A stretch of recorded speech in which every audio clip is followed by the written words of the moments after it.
Bueno, pues les cuento que hace unos días se celebró el aniversario del nacimiento en 1918 de Norman Granz. Sí, Norman Granz,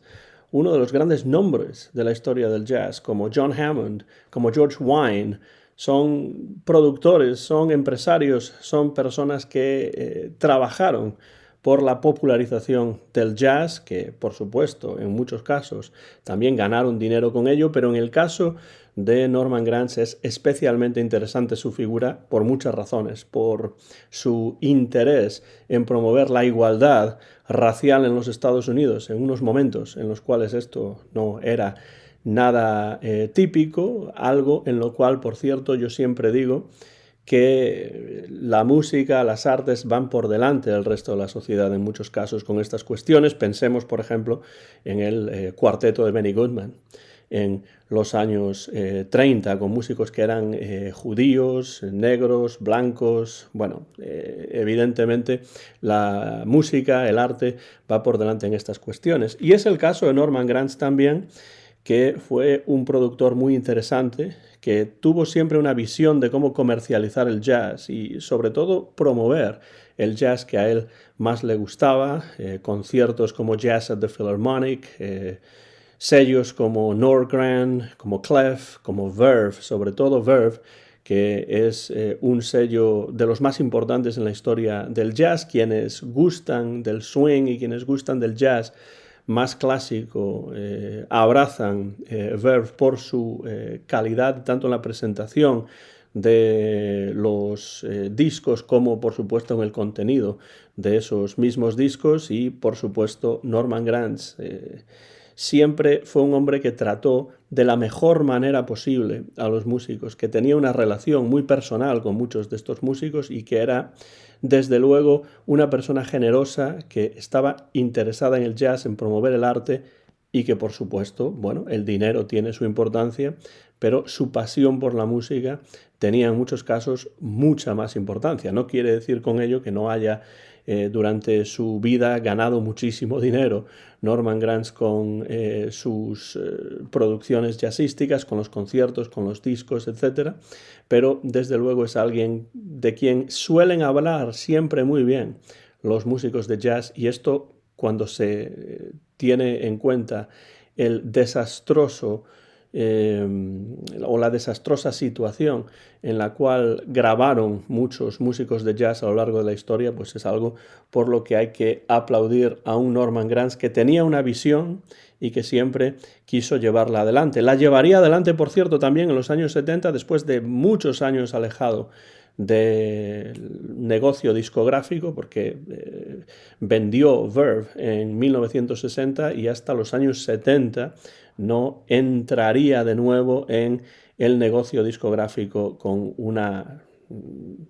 un proyecto, con una discográfica también muy interesante, de la que a veces se habla mucho menos, por supuesto, porque palidece en muchos casos en la historia del jazz en comparación con la importancia de Verve, pero tiene una importancia desde mi punto de vista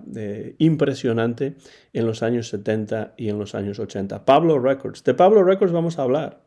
pronto en el canal con un buen amigo, pero como Norman Granz cumplió años o habría cumplido años, por supuesto tendría 106 años, con lo cual no llegó a vivir tanto, pero habría cumplido años hace unos días, pues he sacado de la biblioteca de la universidad en la que trabajo este libro, Norman Granz, The Man Who Used Jazz for Justice, el hombre que